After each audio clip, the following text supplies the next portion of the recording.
नागपुरात ड्रग्ज विरोधात गुन्हे शाखेची मोठी कारवाई।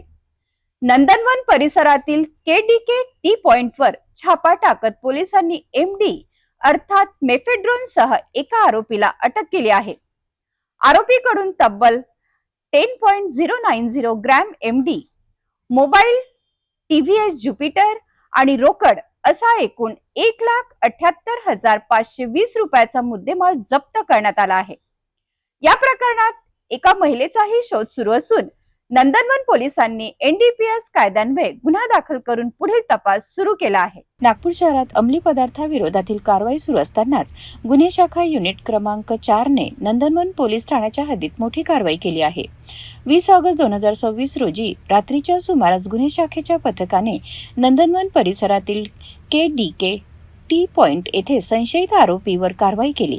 पोलिसांनी आरोपीची 2 पंचासमक्ष झडती घेतली असता त्याच्याकडून अंमली पदार्थासह इतर मुद्देमाल जप्त करण्यात आला।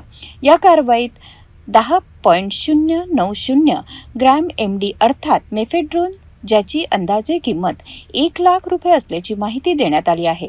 यासोबतच आरोपीकडून 25,000 रुपये किमतीचा सॅमसंग कंपनीचा फोल्डिंग मोबाईल, 50,000 रुपये किमतीची टीव्हीएस ज्युपिटर मोपेड आणि 3,520 रुपये रोख जप्त करण्यात आले। अशा प्रकारे पोलिसांनी एकूण 1,78,520 रुपयाचा मुद्देमाल आणि रोकड जप्त केली आहे।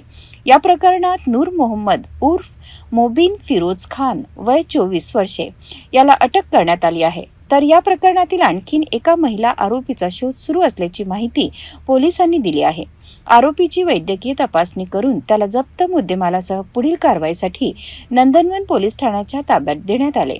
या प्रकरणी एनडीपीएस कायद्यातील कलम 8 क 22 ब आणि 29 अंतर्गत गुन्हा दाखल करण्यात आला आहे।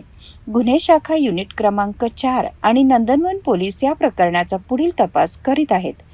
नागपूर शहरात अंमली पदार्थांची तस्करी आणि विक्री करणाऱ्या विरोधात पोलिसांनी कारवाईची मोहीम तीव्र केल्याचे या कारवाईतून पुन्हा एकदा स्पष्ट झाले आहे।